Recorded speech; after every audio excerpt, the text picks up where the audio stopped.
көптеген мәліметтерді алдық қой, иә? Неше онда? Біз археологиялық тапсырма орындап көрейікші картамен. Ол үшін сіздердің телефондарыңызға қазір сілтемесін жіберемін. Осы тапсырманы орындауды алдымен түсініп алайық, иә? Яғни карта берген бізге, картаның үстіне лупа бар. Сол лупаны жылжытамыз.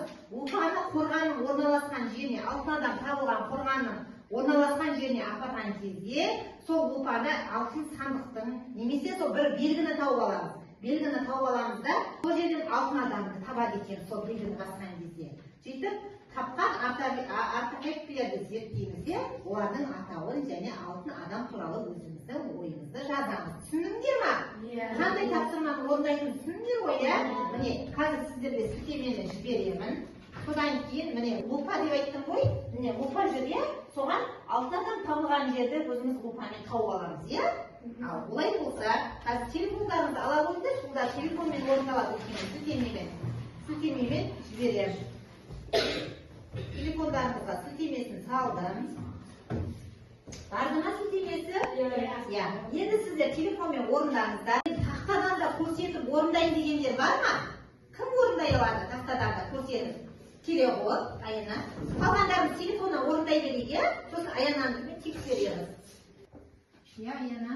Мен Шығыс Қазақстаннан табылған алтын адамды тапқым келеді. Таба ғой, Шығыс Қазақстан тауып ал. Жақсы, не табылды? Шығыс Қазақстанда нені таптың? Берел обасын таптың? Берел обасын. Берел обасын таптың, иә? Берел обасындағы тапсырманы оқи ғой. Берел обасынан табылған заттарды таңдап ал дейді. Саркофаг, жерін жолы, ат абзелдер, тағы не табылып еді? Күміс қазан. Берел обасы қай жерде орналасқан? Шығыс Қазақстан облысы. Балалар сіздерді орындай беріңіздер, е? Берел обасы қай дәуірге жатады? Темір дәуіріне.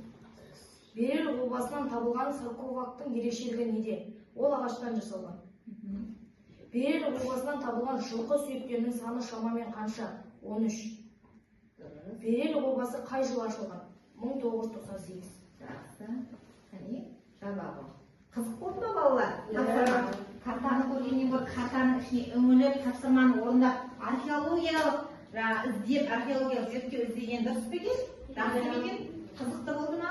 Жақсы отыра Аяна. Балалар, қане тағы да алтын адамның қай жерлерде табылғанын кім көргісі келеді тақтадан? Іздеп келе қоймаңыздар. Қане, қай жерлерден алтын адам табылды көре ғой?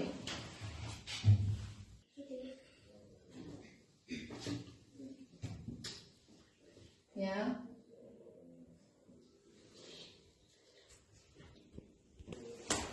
Мен қазір Оралдағы Тақсай ханшайымын тауқым келіп тұр.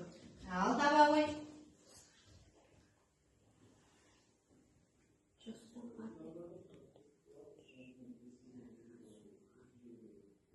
Табылды ма? Ал таба ғой. Басағы Оралдағы. Ал. Тақсайдағы Орал ханшайым тапты. Енді тапсырмалар не дейді оқиды? Төмендегі мәліметтерді оқып, ақиқат немесе жалған екенін анықта дейді. Балалар анықтап жатырмыз ба бізде? Анықтай орындар. Біріншісі, Тақсай ханшайымы Батыс Қазақстан облысында орналасқан. Ақиқат дұрыс.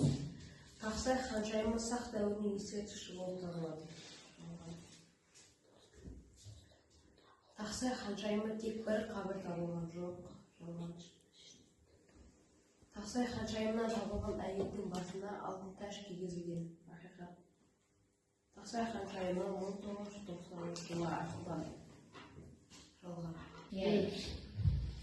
Табылды бас жібере ғой. Жақсы. Отыра ғой. Шығыс Қазақстанда не таптың? Шілікті алтын адам таптың. Ал. Шілікті табылған заттарды таңдап ала ғой. Шілікті адамнан. Алтын адам табылды. Сосын не табылды? 4300 алтын табылды. Сосын не табылды? Күміс. Белгілей бер. Шілікті алтын адамы Шығыс Қазақстанда табылды.